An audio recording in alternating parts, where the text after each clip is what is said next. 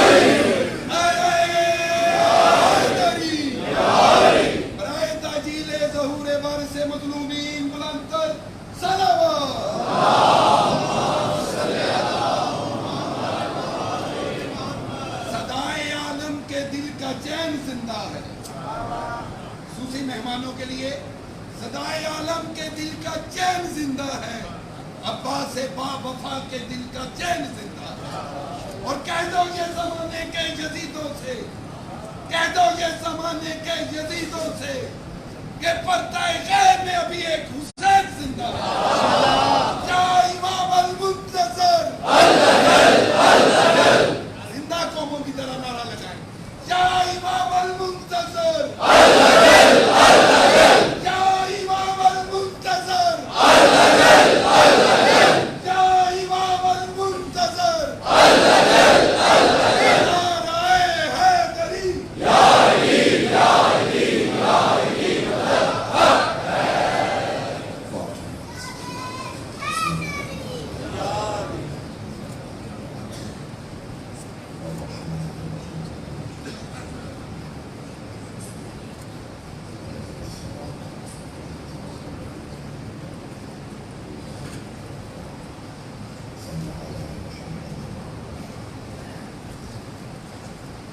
أعوذ بالله من الشيطان الرجيم بسم الله الرحمن الرحيم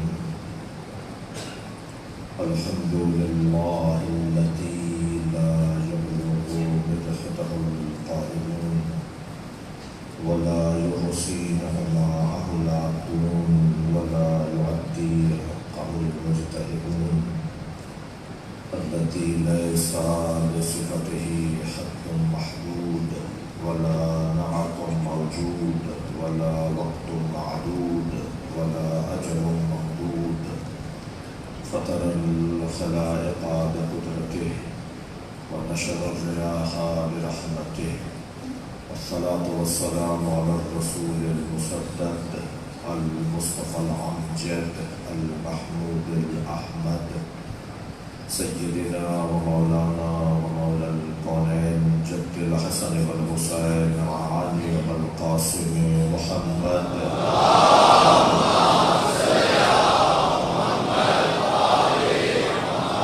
وآله الطيبين الطاهرين المعصومين الذين قال الله إنما يريد الله ليذهب عنكم الرجس أهل البيت ويطهركم تطهيرا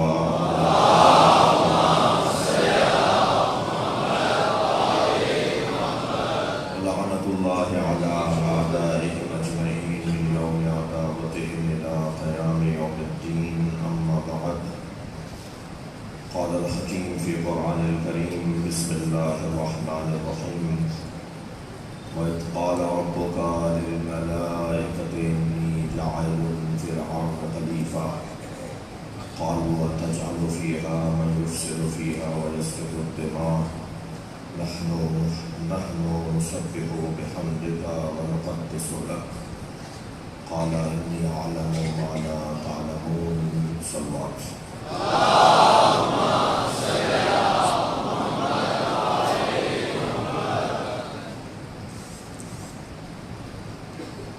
التماس ہے حاضرین مجلس کے مرحومین کے لیے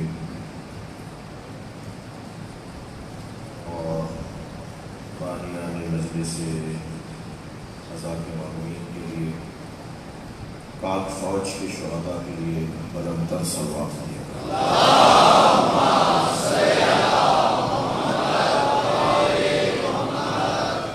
سورہ مبارکہ بقرہ کی آیت کا نشان ہے 30 اور اس آیت پر اس کے ترجمے کے ساتھ تفسیر آیت کریمہ کا بیان آج دوسری منزل میں داخل ہوگا، مگر میں اپنے مہمانان گرامی جن کو اس مجلس میں شرکت پر بطفیل بتصدق سیدہ کائنات دعا دوں گا کہ اللہ ان کی اس سید جمیل کو اپنی بارگاہ میں قبول فرمائے اور وحدت امت کی خاطر اور پاکستان کی بہتری اور پاکستان میں امن و امان کی صورتحال کو بہتر بنانے کی خاطر جو ان کا یہ حسن عمل ہے اسے اپنی بارگاہ میں قبول فرمائے۔ ہمارے ان دوستوں کو حضرت علامہ پیر قاری عبدالرحمن قادری صاحب جو مسلک بریلوی سے ہیں، بریلوی مسلک سے ہیں اور مرکزی بین المذاہب امن کمیٹی پاکستان کے چیئرمین ہیں، جن سے ابھی آپ نے استفادہ کیا، ان کے ہمراہ حضرت مولانا جعفر رضا علوی صاحب جو وائس چیئرمین ہیں اس ادارے کے، صاحبزادہ حضرت طاہر محمود سیالوی صاحب جو مسلک اہل سنت سے ہیں، جنرل سیکرٹری ہیں اس ادارے کے، اور پنجاب کے بین المذاہب امن کمیٹی کے صدر جناب علامہ حافظ شاہد اشرف صاحب کے مسلک اہل حدیث سے ہیں، اور جناب قاری عارف سیالوی صاحب اور جناب محترم محمد عثمان باجوہ صاحب اور جناب عامش حسین علوی صاحب یوتھ کا شعبہ دیکھتے ہیں اور دیکھ رہے ہیں۔ میں تمام شرکائے مجلس کے لیے ایک مرتبہ پھر آپ کے ہمراہ سید الشہداء امام حسین کی تصدق سے اللہ کی بارگاہ میں دعا ہو کہ اللہ ان کی اس آمد کو امت کے لیے خیر قرار دے اور ان کی اس کوشش کو اپنی بارگاہ میں قبول فرمائے، کیونکہ ہمارے دوستوں کو اسی طرح کی ایک اور مجلس اور اجتماع میں اور اسی طرح کی ایک اور مصروفیت میں خود کو پہنچانا ہے، اس لیے میں ابتدا میں ہی ان کے لیے اپنے حصے کا دعائیہ یہ کلمہ ادا کرنا چاہتا تھا۔ اللہ ان کی توفیقات میں اضافہ فرمائے، ان کی سلامتی کے لیے ایک دفعہ صلوات ہو جائے۔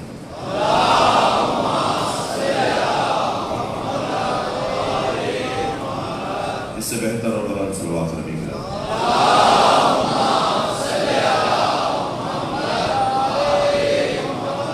ایک اور صلوات نبی کرام۔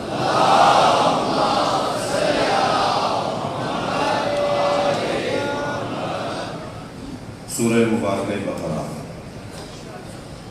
اللہ اپنے اس کلام میں معارف اور مفاہیم اور عرفان اور روحانیت اور نورانیت کا ایک سمندر ہے بہا رہا ہے، ایک دسترخوان ہے جو اللہ نے بچھایا ہے۔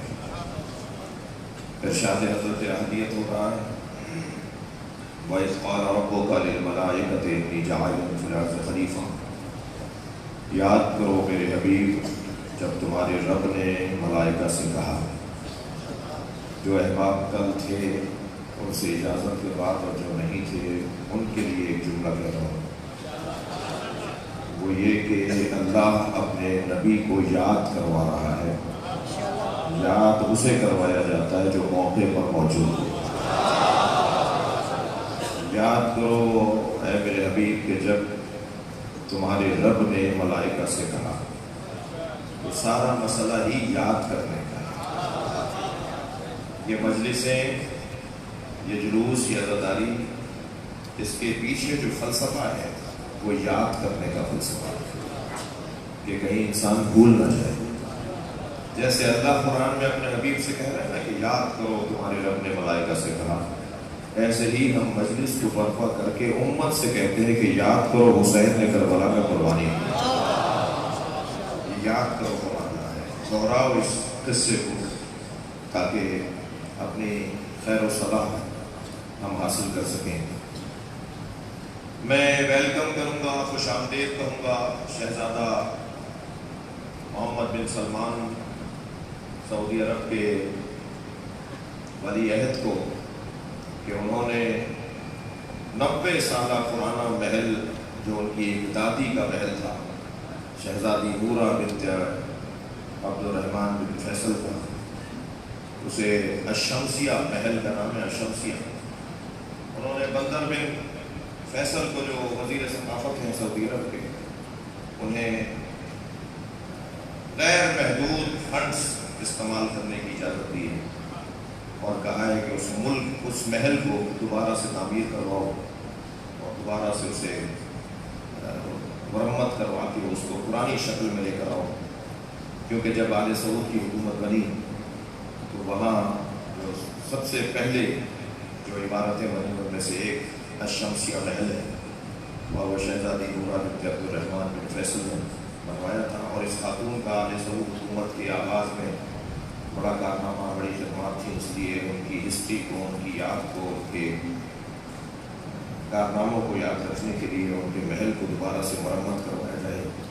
میں ویلکم کروں گا شہزادہ سلمان بن محمد بن سلمان کو کہ انہوں نے یہ فیصلہ لے کے کم سے کم یہ طے کر دیا ہے کہ جس کی بھی خدمت ہو اس کے آثار کو محفوظ کیا جائے۔ صلوات پڑھنے کے ذرا محمد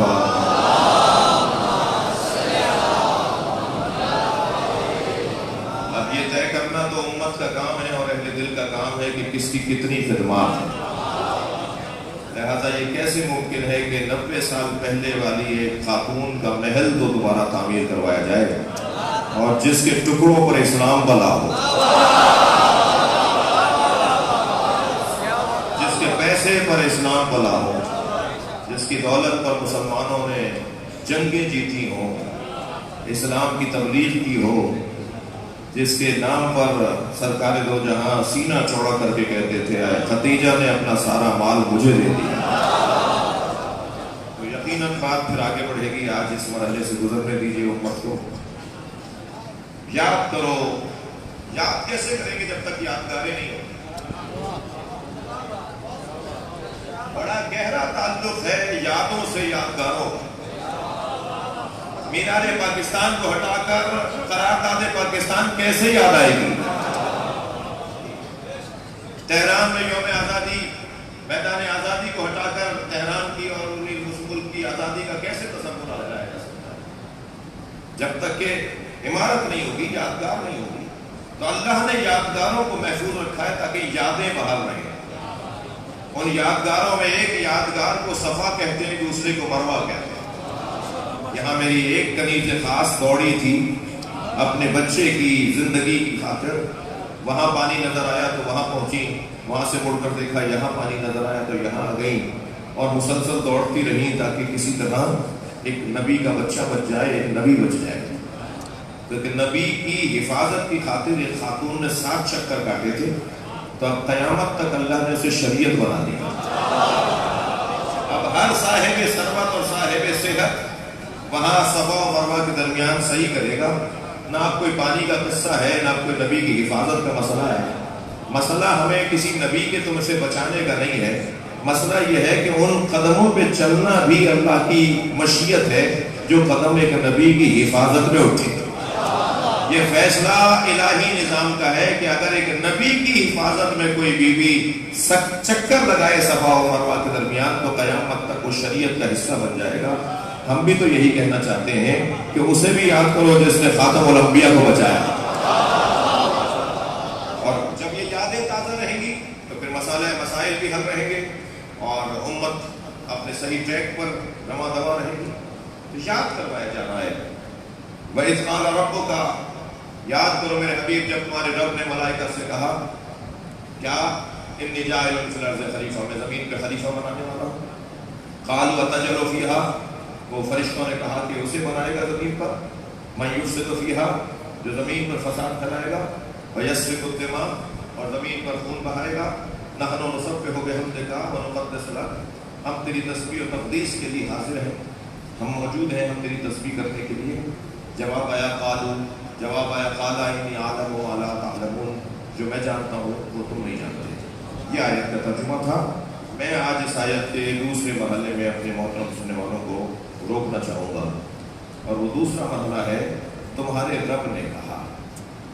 رب نے کہا، اللہ نے، قہار نے، جبار نے، ستار نے، یہ صفتیں بیان نہیں ہوئی ہیں۔ صفت ربوبیت کے ساتھ اللہ بات کر رہا ہے۔ یاد کرو جب تمہارے رب نے کہا، اللہ کو میرے عزیزو صفت ربوبیت بہت عزیز ہے۔ وہ صفت ربوبیت کے ساتھ پکارنے کو پسند کرتا ہے۔ انبیاء کرام کی جتنی دعائیں قرآن مجید میں ہیں، اگر آپ انہیں اٹھا کر دیکھیں تو ربنا ربی ربنا ربی ایسے کہہ کر انبیاء اپنی دعا کا آغاز کرتے ہیں۔ اے ہمارے رب، اے میرے رب۔ یہ لفظ رب اللہ کو بہت اچھا لگتا ہے، وہ چاہتا ہے کہ تم مجھے رب کہہ کر پکارو۔ دعاؤں میں رب کہہ کر پکارنا اللہ کو عزیز لگتا ہے۔ صفت ربوبیت میں محبت پائی جاتی ہے، پیار پایا جاتا ہے. جی قل یا عبادی، اے میرے بندو، الذین اسرفوا علی انفسہم لا تقنطوا من رحمت اللہ. پیار، محبت. گنہگار ہو گئے ہو مگر میرا دروازہ چھوڑ کر نہیں جاؤ، مجھ سے بات کرو، مجھ سے گفتگو کرو. تم سے غلطی ہوئی ہے نا، تم سے کوتاہی ہو گئی ہے، کوئی بات نہیں، کہاں جاؤ گے مجھے چھوڑ کر؟ غلطی بھی میری کی ہے تو مجھے سے بات کرو. میرے معصوم امام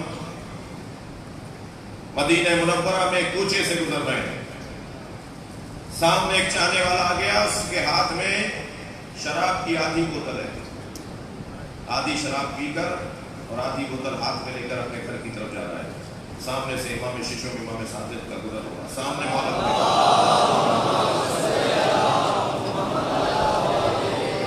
امام کو آتے ہوئے دیکھا، ہاتھ پیر کانپنے لگے. میں شراب پی کر اپنے مولا کے سامنے کیسے جاؤں؟ گلی بھی اتنی تنگ تھی کہ کسی مجمع میں اور کسی آدمی میں کے برابر سے گزر کر مولا سے منہ نہیں چرا سکتا تھا. سامنے آ گیا مولا کے، مولا کو دیکھ کے شراب کی بوتل پیچھے کر لی. حضرت نے فرمایا یہ کیا ہے تمہارے پاس؟ کیا بتائے کیا ہے؟ اہل بیت کا چاہنے والا شراب پی کر آیا، کیا کہے؟ کہنے لگا مولا سرکہ ہے. حضرت نے فرمایا ہمارے ہاتھ پہ ڈالو. اللہ اکبر، یہ ڈالے گا مولا کے ہاتھ پہ؟ کانپنے لگا، ہاتھ پیر پھولنے لگے. مولا میں کیا ہو گیا میرے لیے؟ فوراً اللہ سے دعا لگائی، یا اللہ اپنے امام کے سامنے ذلیل ہو جاؤں گا، میرا مولا مجھے ناراض ہو جائے گا، میری مدد کر. میں آئندہ تیری بارگاہ میں اس مولا کی قسم کھا کے کہتا ہوں آئندہ شراب نہیں پیوں گا. جب اس نے لو لگائی نا تو امام نے فرمایا ڈالو ہمارے ہاتھ پر.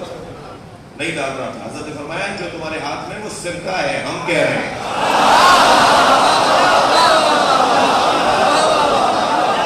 صلوات پڑھیں گے عظمت اہل بیت پر.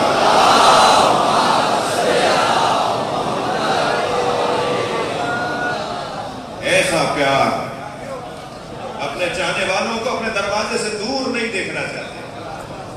غلطی ہو گئی ہے، لو لگاؤ، ہم سے بات کرو. کوتاہی ہو گئی ہے، گناہ ہو گیا، ہم سے بات کرو. کہیں اور کہاں جاؤ گے؟ ہمیں چھوڑ کر کہاں جاؤ گے؟ اور جب ہم سے تم لو لگا لو گے، ہمیں تم وسیلہ بنا دو گے اور اللہ سے صدق دل سے توبہ کر دو گے. یہ واحد گھرانہ ہے عزیزو. مجھے تو سمجھ میں نہیں آتا اہل بیت کو چھوڑ کر کسی اور دروازے پہ جانے کا جواز کیا ہے. نہ عقلی جواز ہے، تھکیں گے نہیں، نہ عقل اجازت دیتی ہے کہ اہل بیت کو چھوڑ کر کہیں اور جاؤ، نہ شریعت اجازت دیتی ہے، نہ مشاہدہ اجازت دیتا ہے. جی حضرت ابو ذر غفاری طواف کر رہے ہیں خانہ کعبہ کا.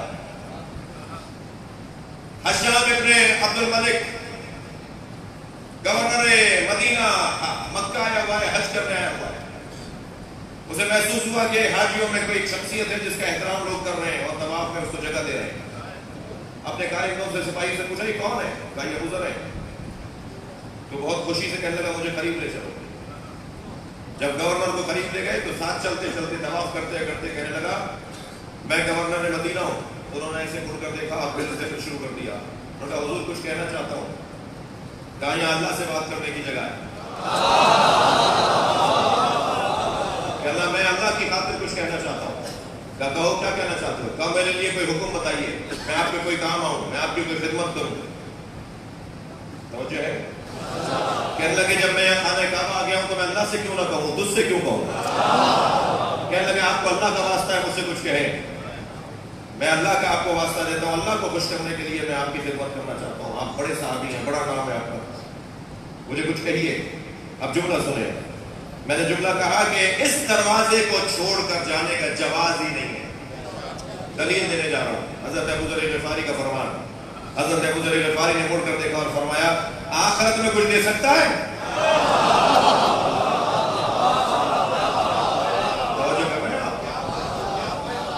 کہنے لگے آخرت میں کچھ دے سکتا ہے؟ کہنے لگا نہیں آخرت میں کچھ نہیں دے سکتا. فرمایا جو آخرت میں نہ دے سکتا ہو دنیا تو میں نے چھوڑی ہوئی ہے. میں اس سے کیوں مانگوں جو آخرت میں کچھ نہ دے سکے؟ کم سے کم جملہ ہدیہ کر رہا ہوں، فیصل آباد کا منتخب مجمع اور دور دور سے لوگ آئے ہوئے ہیں، فیصل آباد اور سرگودا اور چنیوٹ کہاں سے مومنین تشریف فرمائے، جنہوں نے مجھے بتا دیا، جو میں نہیں جانتا ہوں، سے میں معذرت چاہتا ہوں کہ کون کہاں سے آیا ہوا ہے۔ حضرت ابو ذر غفاری نے یہ فیصلہ کر دیا، جملہ سنیں گے، ممبر کا جملہ ہدیہ کر رہا ہوں۔ حضرت ابو ذر غفاری نے یہ فیصلہ کر دیا، جو آخرت میں کچھ دے سکتا ہو اسے دنیا میں مانگا جا سکتا ہے۔ مانگو اہل بیت سے اس دنیا میں، کوئی ایسا نہیں ہے مصطفیٰ جو یہ دعویٰ کرے کہ میں آخرت میں کچھ دے سکتا ہوں سوائے اہل بیت کے۔ اس سے پڑھ کر شاید ہی ناقابل مقایسہ ہونے پر کوئی دلیل ہو۔ اور آج کہنے دیجئے لوگوں کو یہ اور وہ، جب آنکھیں بند ہوگی تب کھلیں گی۔ لوگ سو رہے ہیں اذا ماتوا انتبہوا، لوگ سو رہے ہیں، زندگی میں سو رہے ہیں، جب مریں گے تب اٹھیں گے۔ معصوم فرما رہے ہیں جب مریں گے تب اٹھیں گے، جب مریں گے نا آنکھیں کھلیں گی۔ ایسے جیسے آنکھیں بند تھی اور ایک دم آنکھیں کھلی جب مرے تو، اب آنکھیں کھلیں گی تو پھر نظر آئے گا کہ کون کس مقام کہاں ملے۔ یہ وقت گزار دیجئے، یہ دور گزار دیجئے، یہ پریشانی کا وقت گزار دیجئے۔ یہ دنیا ہے، توہمات کی جگہ ہے، واہمات کی جگہ ہے، دھوکے اور فریبوں سے بھری ہوئی ہے۔ صرف اور صرف مرنے کے بعد معلوم ہوگا کہ کون کس مقام کا حامل ہے۔ وہ منظر کیا منظر ہوگا جب سیدہ حسین کے چاہنے والوں کو محشر سے ایسے چنے گی جیسے پرندہ ردی دانوں میں سے جیت دانے کو چنے۔ بات پڑھیں عظمت زہرا کا۔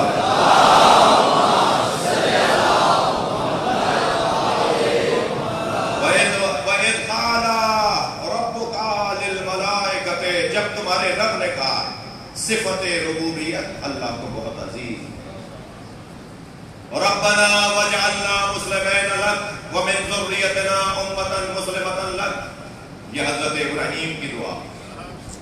یا اللہ ربنا، یا اللہ اے میرے رب، مجھے اور میرے اسماعیل کو اپنے دو مسلمانوں میں سے قرار دے اور میری ذریت میں امت مسلمہ کو قرار دے۔ اگر توجہ ہے تو ایک کچھ وادی میں ٹھہرنا چاہتا ہوں، ایک ایسے باعظمت باپ اور بیٹے کی خدمت میں جس کی قسم اللہ نے کھائی ہے۔ دیکھیے، شہر فیصل آباد مقدس نہیں ہے، شہر کراچی کوئی مقدس نہیں ہے، کوئی شہر مقدس نہیں ہے، کوئی دن مقدس نہیں ہے، کوئی رات مقدس نہیں ہے، کوئی گھنٹہ مقدس نہیں ہے۔ یہ ان گھنٹوں سے، دنوں سے، شہروں سے تعلق ہوتا ہے جو انہیں مقدس بناتا ہے۔ اگر تعلق مقدس ہے تو وہ لمحہ بھی مقدس ہو جائے گا۔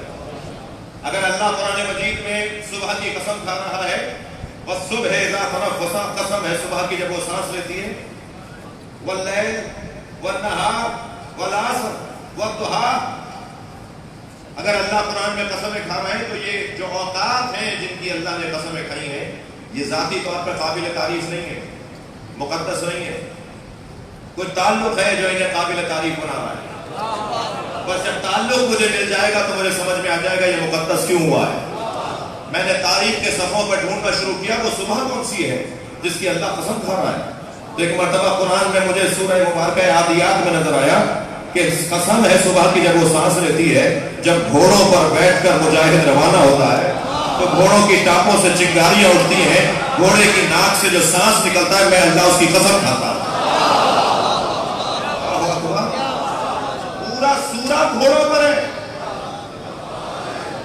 جنہیں گھوڑا سمجھ میں نہیں آ رہا انہیں سورہ پڑھوائیے۔ جب قرآن میں اللہ اس گھوڑے کی قسم کھا رہا ہے جس کے ناک سے نکلنے والا تیز سانس اللہ کو اچھا لگ رہا ہے، اس کی ٹاپ کی چنگاریاں جو اس کے پیروں سے چنگاریاں اڑ رہی ہیں اللہ کو وہ منظر اچھا لگ رہا ہے، تو میں ایک جملہ ہدیہ کر رہا ہوں فیصل آباد کے اندر، جب وہ گھوڑا اللہ کے لیے قابل قسم ہے تو گھوڑے پہ بیٹھا مجاہد صلوات پڑھیں گے محمد و آل محمد۔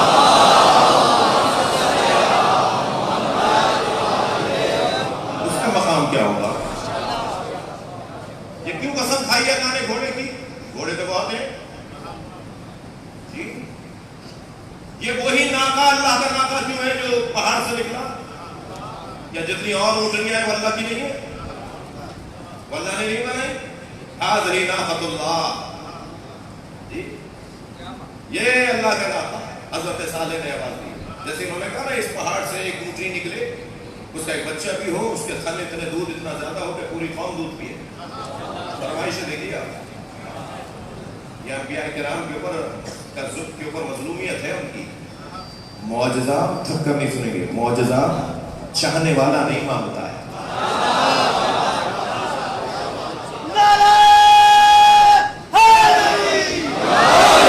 اور نہ میرا فلاں کام نہیں ہو رہا، معجزہ دکھائیے، تو معجزہ دیکھ کر مانو گے.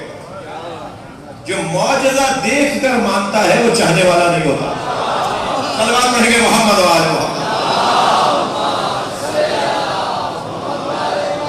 یہ بغیر معجزے کے مانے وہ ہے مولائی. پریشانیاں بڑھ رہی ہیں، الجھنیں بڑھ رہی ہیں، نوکری چھن گئی ہے، فصل ختم ہو گئی ہے، امتحان میں پاس نہیں ہو رہا، پیپر کلیئر نہیں ہو رہا، انٹرویو میں کامیاب نہیں ہو رہا. مولا معجزہ دکھائیے. مولا معجزہ دکھائیں گے تو مولا کو مانو گے. یہ چاہنے والے نہیں ہوتے. مولا کو تو بغیر معجزے کے ماننا ہے. کہنے لگے ہمیں اس پہاڑ سے ایک اونٹنی چاہیے جو باہر آئے تو اس کی یہ کیفیت ہو کہ بچہ بھی ہو اور اس کے تھن بھی اتنے زیادہ ہو، دودھ بھی اتنا زیادہ ہو کہ پوری قوم 1000 سے زیادہ لوگ دودھ پیتے تھے ایک اونٹنی کا.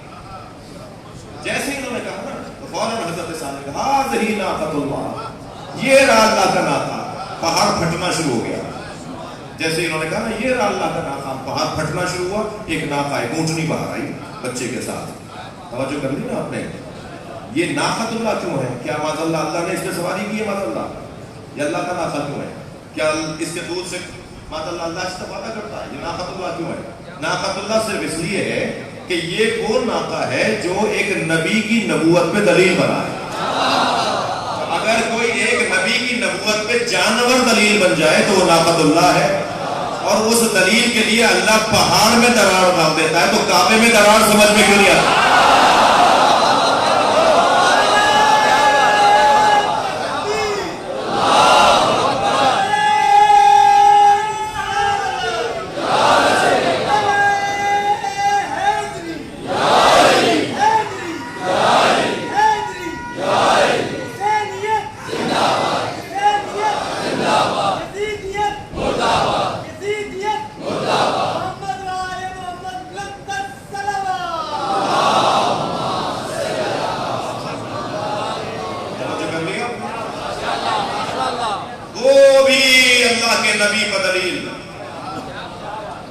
کعبے کی دیوار جس کے لیے کھلی ہے وہ بھی اللہ کے نبی کو دلیل. ناقۃ اللہ، اللہ کا ناقہ. صبح کی قسم، والنہار دوپہر کی قسم، والعصر عصر کی قسم، واللیل رات کی قسم. رات کی کون سی تعریف ہے؟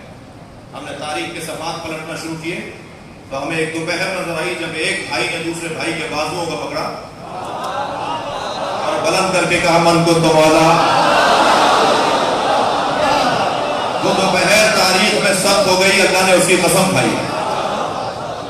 ہمیں ایک عصر نظر آیا جو اس قابل ہو گیا کہ اللہ اس کی قسم کھائے.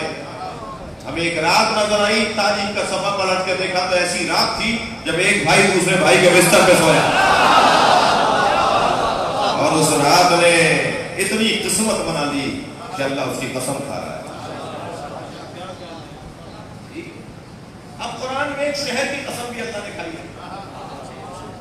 بھائی آپ کی سماعتیں بہت بیدار ہیں اور آپ سننے کے لیے آئے ہیں تو میرا دل بھی کرنا ہے کہ میں سناؤں. اللہ نے قرآن میں ایک شہر کی قسم کھائی ہے، وہ ہے مکہ.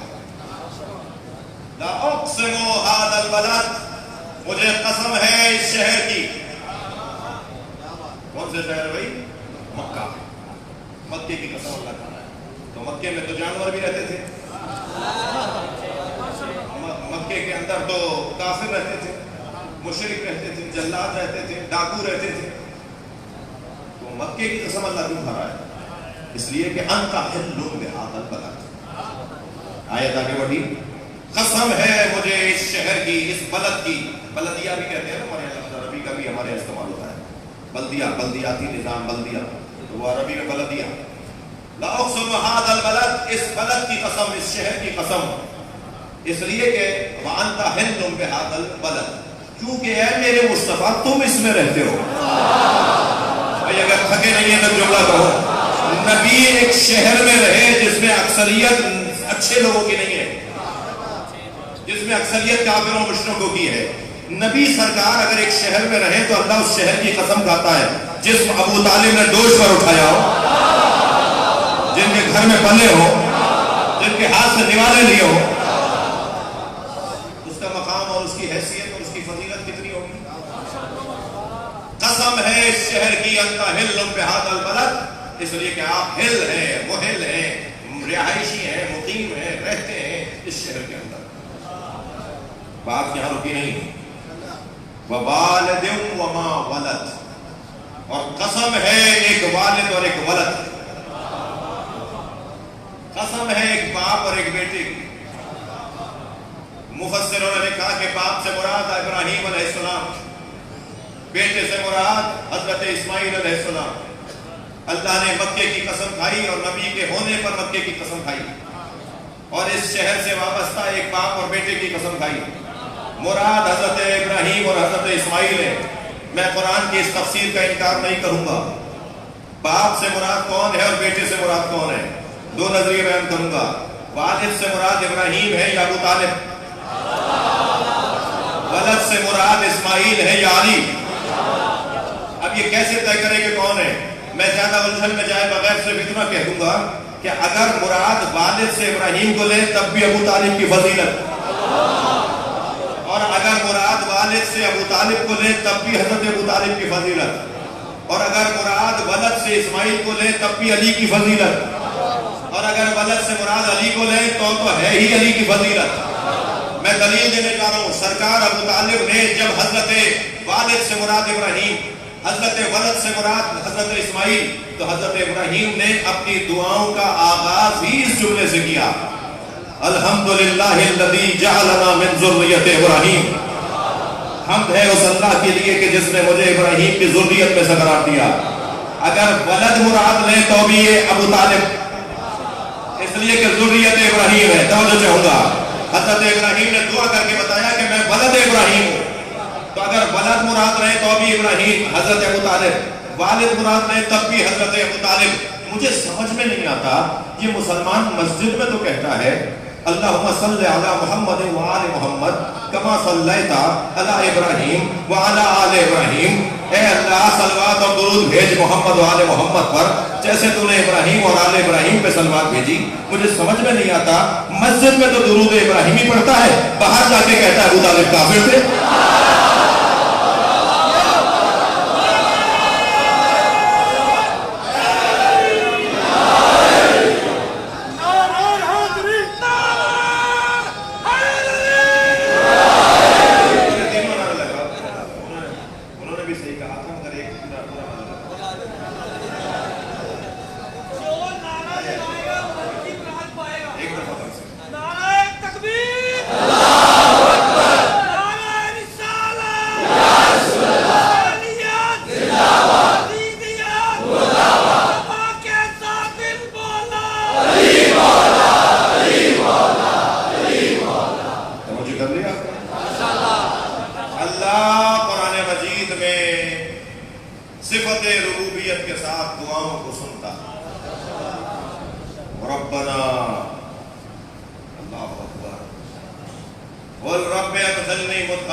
نبی کی دعا ہے، حضرت ابراہیم کی سن لی ہے کہ نبی کی دعا سچ ہے.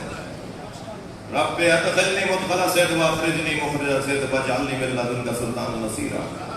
یا اللہ اے میرے رب مجھے سچائی کے ساتھ داخلہ اور خارجہ اور سچائی کے ساتھ خارجہ اور داخلہ عطا فرما اور اپنی جانب سے ایک مضبوط مددگار عطا فرما. سمجھ کر لیا؟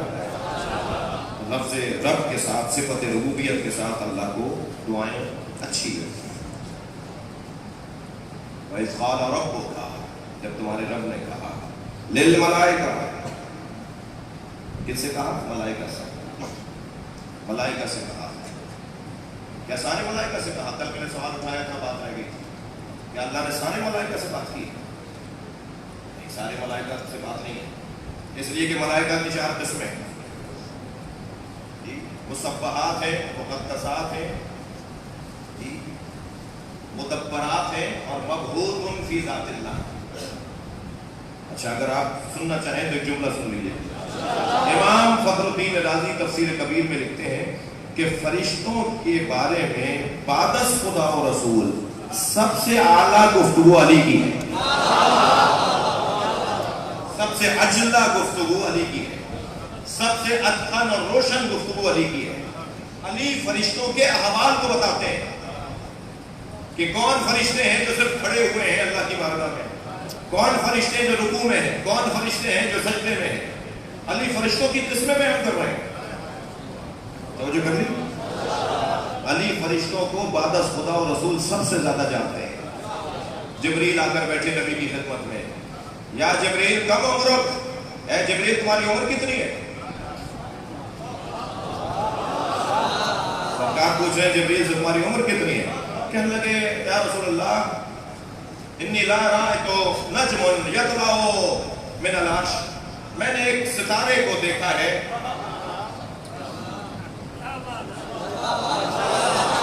70,000 سنہ، 70,000 دفعہ، اور وہ ستارہ ہر 70 سال بعد نکلتا ہے۔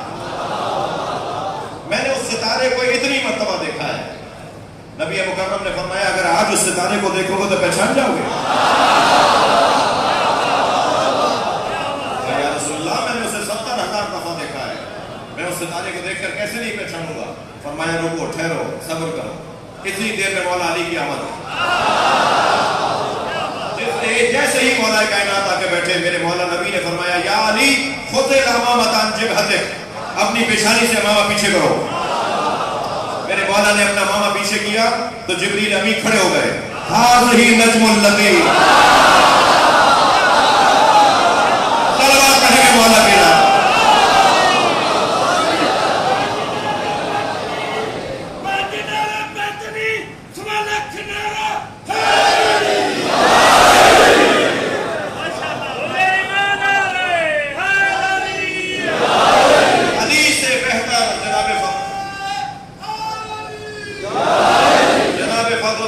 کہتے ہیں نبی اور اللہ اور خدا اور نبی اور اللہ اور نبی کے بعد سب سے زیادہ متقن گفتگو فرشتوں کے بارے میں علی کی ہے۔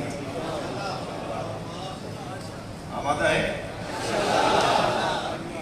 جب سرکار معراج میں تشریف لے گئے تو حضرت نے کئی مرتبہ کبھی دائیں طرف سے جاتے ہوئے، کبھی سامنے سے جاتے ہوئے، کبھی بائیں طرف سے جاتے ہوئے مولا علی کو دیکھا۔ تو جبریل سے کہا جبریل علی میرے ساتھ ساتھ یہاں معراج کی منزلوں میں ہے۔ یا رسول اللہ یہ سوال کیوں کیا آپ نے؟ کہا میں نے دیکھا ہے۔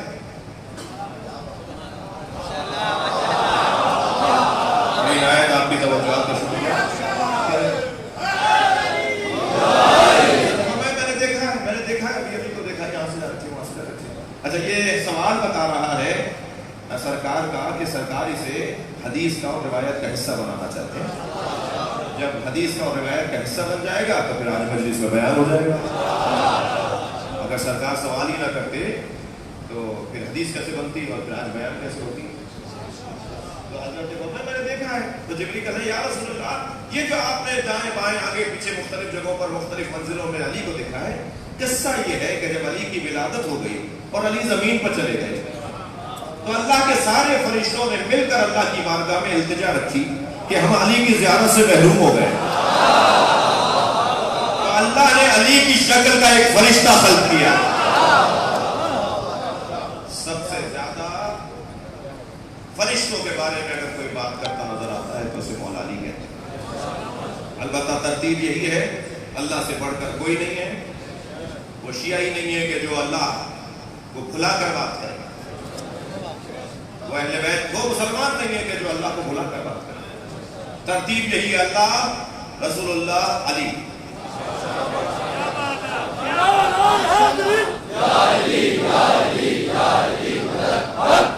اچھا یہ میں نے اشارہ کر دیا ہے، مجھے میرا اللہ معاف کرے، میرے مولا علی مجھے معاف کرے، کیونکہ مولا علی نے فرمایا کہ اللہ اشارے میں نہیں آتا۔ میں نے اللہ کی طرف اشارہ نہیں کیا ہے، یعنی بلندی کی طرف۔ سب سے بلند اللہ، سب سے بڑا اللہ، اس کے بعد رسول اللہ، اس کے بعد مولا علی۔ ترتیب بھی طول میں ہے، عرض میں نہیں۔ طول اور عرض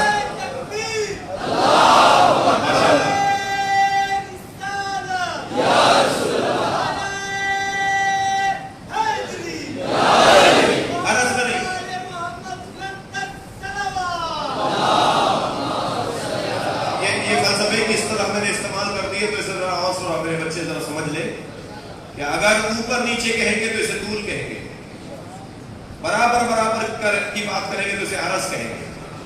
ہم اللہ، رسول اللہ اور مولا علی کو عرض میں نہیں رکھتے، طول میں رکھتے ہیں. عرض میں رکھنا شرک ہے، طول میں رکھنا توحید ہے.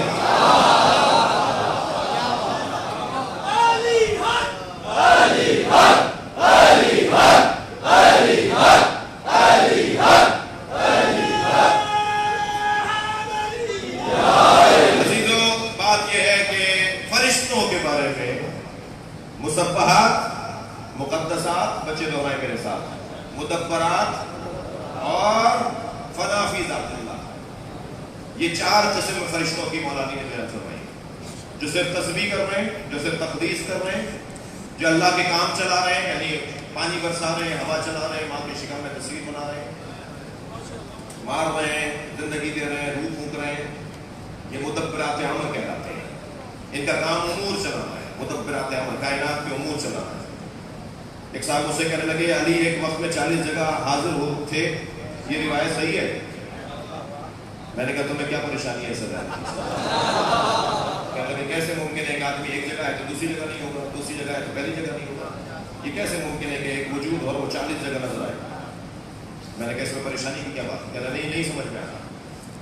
حدیث یہ ہے، پیغام یہ ہے کہ سرکار کی خدمت میں مولا علی تشریف فرما تھے تو ایک صحابی نے گفتگو میں کہا کہ آج علی نے میرے ساتھ افطار کیا. دوسرے نے کہا آپ کو غلط فہمی ہوئی ہے، آج تو میرے ساتھ تھے.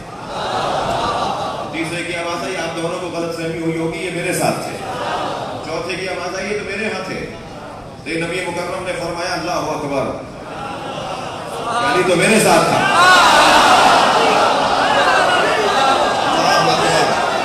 اللہ اکبر. جملہ سنیں، ابھی جیسے ہی سرکار نے کہا نا کہ علی تو میرے ساتھ تھے تو فوراً جبرائیل نازل ہوئے کہ علی عرش پر تھے.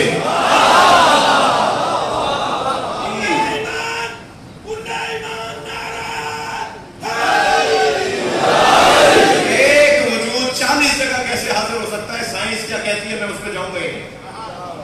سائنس نے تو اس الجھن کو آج دور کر دیا ہے. ایک وجود ہو ایک جگہ مگر 40 جگہ نظر آئے. یہ تو بہت آسان ہو گیا ہے آج کے زمانے میں، تو سمجھنا بہت آسان ہے. ہم سمجھتے تھے نا کہ 2 انگلیوں کے درمیان فلاں منظر دکھایا، آج یہ 2 انگلیوں کے درمیان ہی تو منظر دیکھ رہے ہوتے ہیں ان موبائلوں کے اندر. یہ کون سی بڑی بات ہو گئی؟ معجزہ، جملہ سن لیجیے، معجزہ ناممکن کو نہیں کہتے، معجزہ اس ممکن کے اظہار کو کہتے ہیں جو زمانے سے پہلے ہو. بیبی ٹیسٹ ٹیوب سے ثابت ہو رہا ہے نا بغیر باپ کے بچہ ہو سکتا ہے. 3000 سال پہلے سمجھ میں نہیں آ رہا تھا کہ حضرت عیسیٰ حضرت مریم کے کیسے آ گئے. صلوات پڑھ رہا محمد و آل محمد. ناممکن تو اس وقت بھی نہیں تھا، لیکن اس وقت کے لوگوں کے لیے مانوس نہیں تھا. ایسے ہی جب انبیاء نے ائمہ نے معجزے دکھائے تو اس وقت کے لوگوں کے لیے مانوس نہیں تھے، اگر وہ تھے ممکن تھے. اب ممکن ہوتے جا رہے ہیں، لوگ سمجھ رہے ہیں. اس لیے میں بار بار کہتا ہوں اپنے بچوں اور جوانوں سے کہ سائنس کو ترقی کرنے دو، علم کو پھیلنے دو. جتنی سائنس ترقی کرے گی، علم پھیلے گا، اتنی عظمت اہل بیت روشن ہوگی. سب سے زیادہ سائنس کی تائید اور علوم جدید کی تائید اس ممبر سے ہونی چاہیے. اپنے بچوں کو جدید ترین تعلیم کی طرف راغب کریں. جتنا یہ پڑھیں گے، اچھا پڑھیں گے، اتنا ہی اہل بیت کی طرف راغب ہوں. 1400 سال پہلے لوگوں کو سمجھ میں نہیں آیا کہ علی پانی کو دیکھ کر کہہ رہے تھے کہ میں اس سے نور بنا سکتا ہوں.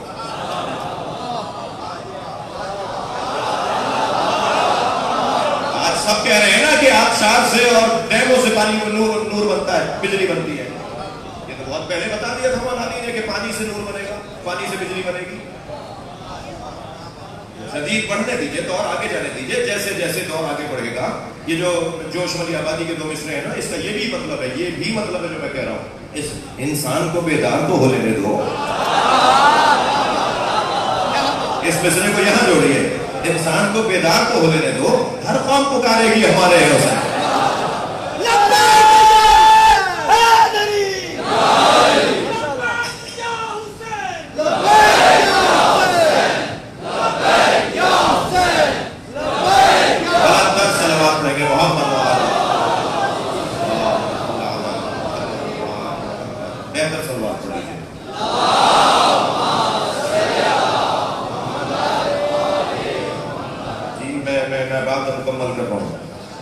40 جگہ مولا کا ایک وقت میں دکھائی دینا اگر کسی سے ہضم نہیں ہو رہا. محمد علی مرزا کی طرف پکی وکی تو دیتا نہیں ہے ہی نہیں پکی وکی. عزیز ہے میرے بھائی ہیں محترم ہیں توجہ ہے. اگر کسی کو 40 جگہ مولا علی کا حاضر ہونا سمجھ میں نہیں آتا تو میں اس سے مخاطب ہوں. مجھے بتائیے ایک وقت میں کتنے لوگوں کی روح قبض کرتا ہے مولا علی؟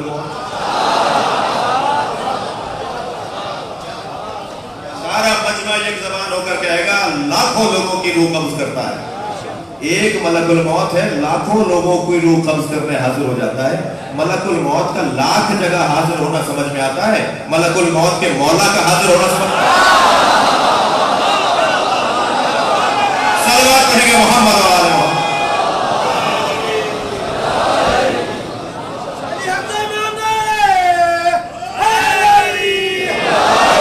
بحث ہے ملائکہ کے بارے میں. وَإِذْ قَالَ رَبُّكَ لِلْمَلَائِكَةِ, تمہارے رب نے ملائکہ سے کہا.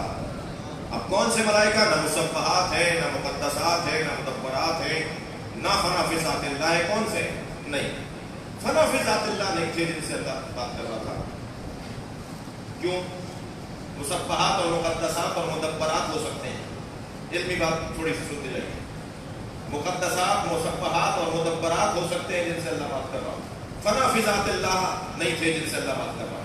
دلیل یہ ہے کہ جو فنا فی ذات اللہ ہوتا ہے اس کو بولنے کی اجازت نہیں ہوتی. یہ تو بول رہے ہیں قالوا اتجعل فیہا من یفسد فیہا, یہ تو بات کر رہے ہیں اللہ سے, کہہ رہے ہیں کہ تو اسے بنائے گا تو زمین کو فساد پھیلائے گا. یہ بولنا بتا رہا ہے کہ یہ فنا فی ذات اللہ نہیں ہے. جو فنا فی ذات اللہ ہو جائے اس کی مجال نہیں ہے کہ وہ جب تک اس وقت بولے جب تک اسے اجازت نہ ملے. بغیر اجازت کے فنا فی ذات اللہ بات نہیں کر سکتا. جو اللہ کی ذات میں فنا ہو گیا ہو وہ بات نہیں کر سکتا. اس لیے کہ ظہور تام, فلسفہ سنیے گا, ظہور تام جس پر ہو جائے گا نا اس کی مجال نہیں ہوگی کہ مظہر جو ظاہر ہو رہا ہے, مظہر جو اس پہ ظاہر ہو رہا ہے, یعنی جو جس کا ظہور ہو رہا ہے اس کی اجازت کے بغیر بات کریں. لہذا ہم سب کے لیے اس وقت ہم جب بات کرتے ہیں نا, بولتے ہیں ہمارا بڑا بیٹھا ہے, ہمارا مجتہد بیٹھا ہے, ہمارا مرشد بیٹھا ہے, ہمارا کوئی بزرگ بیٹھا ہے اور ہم اس کے سامنے بول رہے ہوتے ہیں, اس کا مطلب یہ ہے کہ ہم اس کے حضور مکمل حاضر نہیں ہیں. جی عرفانیات کی بات سنیے گا. اگر میرا مرشد بیٹھا ہے, میرا مرجع بیٹھا ہے, میرا مقلد بیٹھا ہے, میرا مجتہد بیٹھا ہے, میرا بڑا بیٹھا ہے اور میں اس کے سامنے بول رہا ہوں تو اس کا مطلب ہے کہ اس کا مجھ پر ظہور تام نہیں ہے. اس کا ظہور تام مجھ پر ہوگا تب میں خاموش ہوں گا, اس لیے کہ میری مجال نہیں ہے کہ اس کی اجازت کے بغیر بولوں. میرا بولنا بتا رہا ہے کہ میں اسے پہچانتا ہی نہیں.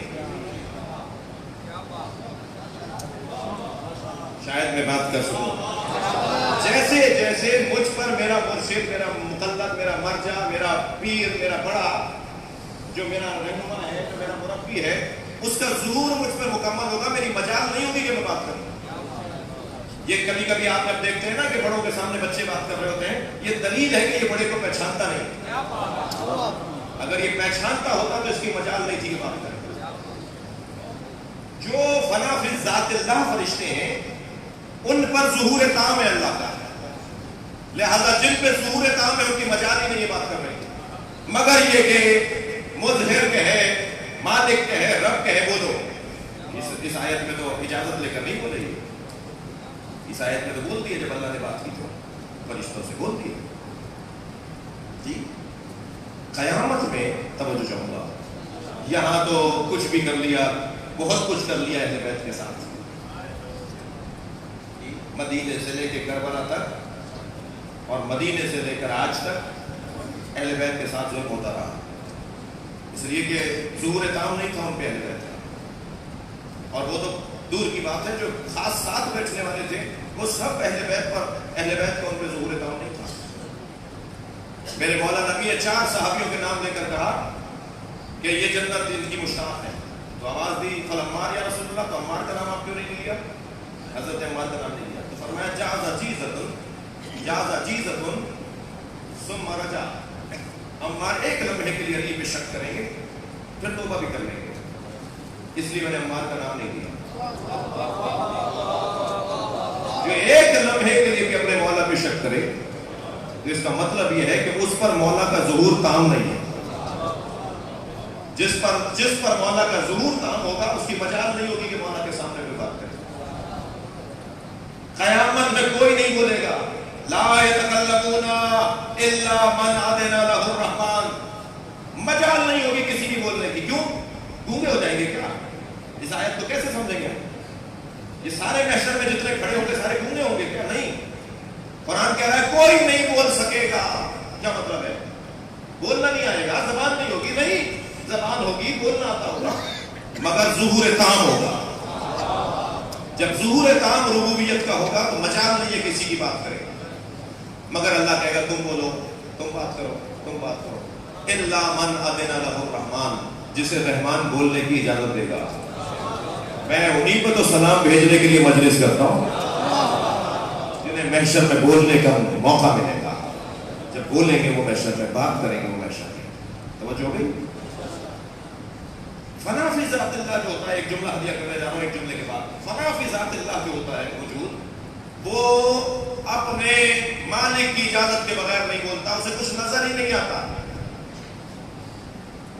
بلا تشویش اس انگوٹھی کو پانی میں ڈالتے ہیں, پریکٹیکل کر کے نہیں دکھا رہا ہوں. یہ پانی میں چلی جائے گی تو اس انگوٹھی کو پانی کے علاوہ کچھ نظر نہیں آئے گا.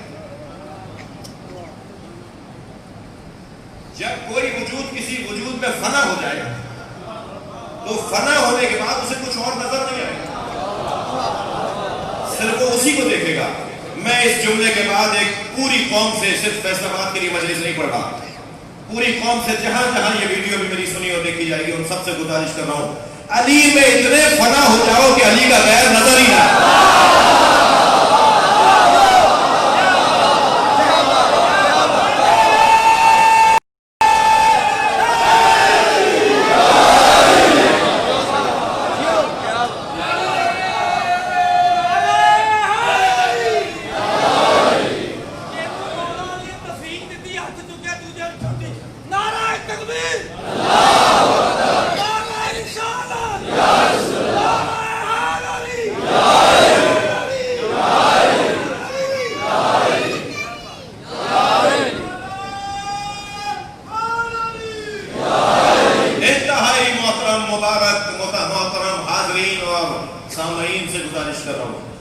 یہ پریکٹس بڑھائیے. آپ کے پاس وقت کہاں سے آ جاتا ہے دوسروں پہ غور کرنے کا؟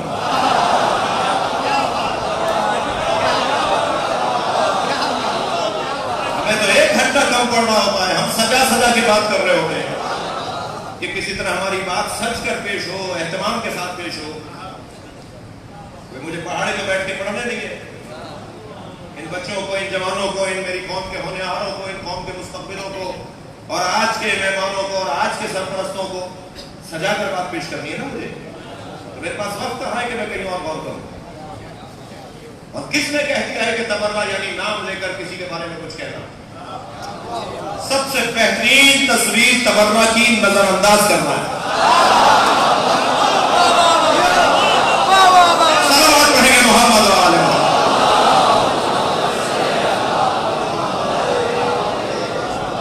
لبیک یا حسین, لبیک یا حسین, لبیک یا حسین, لبیک یا حسین, بلندر سے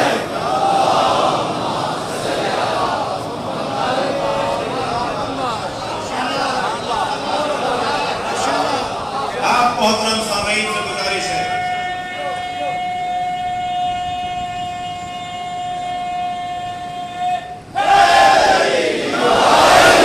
کہ خطبہ سے اور ذاکرین سے کہیں کہ خبردار, مقدسات اہل سنت کی توہین شرعاً حرام ہے. گھبرا کے نہیں سنو بھائی. مقدسات اہل سنت کی توہین شرعاً حرام ہے. جملہ تکرار کر رہا ہوں, اہل سنت کے مقدسات کی توہین کرنا شرعاً ناجائز ہے, مگر طے اہل سنت کریں گے کہ مقدس کون ہے.